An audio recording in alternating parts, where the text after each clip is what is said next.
Today, we're diving into something really personal and intense. It's the story of a young girl's journey through unbelievable suffering, and it's all told in her own words. This is a story about faith being pushed to its absolute breaking point. And this quote right from the start, it just gets you. This isn't just a story about pain. It's about hidden pain, the kind of deep unhappiness she felt like she couldn't share with anyone, not even the people she was closest to in the entire world. So, to really get what happens to her, you first have to understand who she was. From her own writing, we get this picture of a child who was just, well, incredibly sensitive. In fact, she had this nickname for herself, the Little Flower. And it wasn't just a cute name. It was a powerful metaphor for how she saw herself. She felt she was this tiny, delicate thing that absolutely needed the specially prepared soil of her family home just to survive. Take her out of that environment, and she would just wither. And this was totally real for her. At school, she felt completely overwhelmed by the other kids. Her only way of dealing with it was to cry. But then, and this is so important, she'd go home and hide all that sadness. Her family was her entire world, the only place she ever felt real joy. And that brings us to the moment that just shattered that fragile little world. Her sister leaving home wasn't just a sad event. For this little flower, it was like being ripped right out of the ground. You see, Pauline wasn't just any sister. She had become a kind of little mother to her. She was the one person, the only person she told all her deepest secrets and spiritual dreams to. So when Pauline entered the Carmelite convent, the impact was just devastating. She literally says she felt her heart was broken. That image of seeing her sister behind the grill, that physical barrier showing their separation, that was the trigger for everything that came next.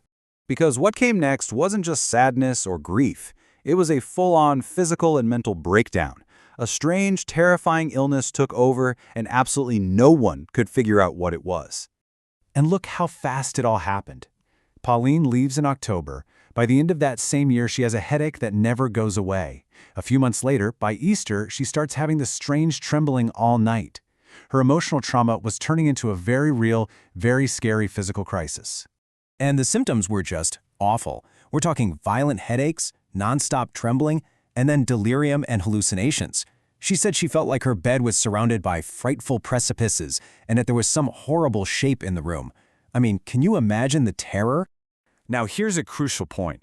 In her mind, this wasn't just a medical problem. She was completely convinced that the devil had a hand in this. That this whole ordeal was a spiritual war being fought over her soul. So things are looking really bleak. Doctors are stumped, the family is terrified, and just when it seems like all hope is lost, the story takes this incredible dramatic turn. They turn to their last hope, prayer. This is it. This is the moment everything changes. The whole family is gathered, praying their hearts out in front of his statue.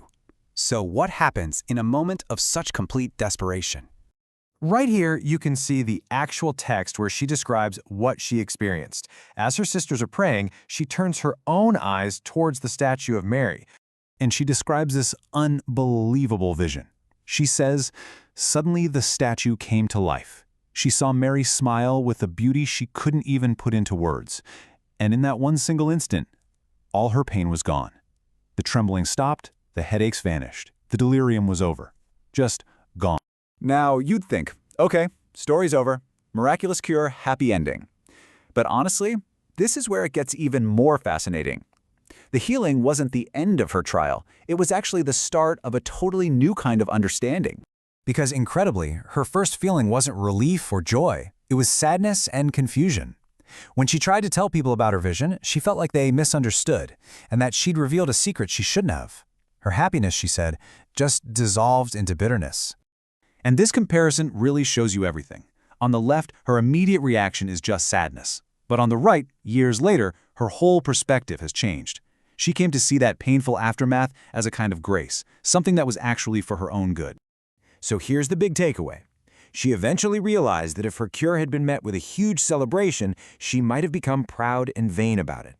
The suffering that came after the miracle was, in her eyes, a necessary trial that kept her humble and protected the grace she'd received. And all of this leaves us with a pretty profound question. Her story seems to suggest that a single, powerful experience can completely change the meaning of all the pain that came before it. And it really makes you wonder, can one moment of grace, whatever that looks like for you, truly reframe an entire history of suffering?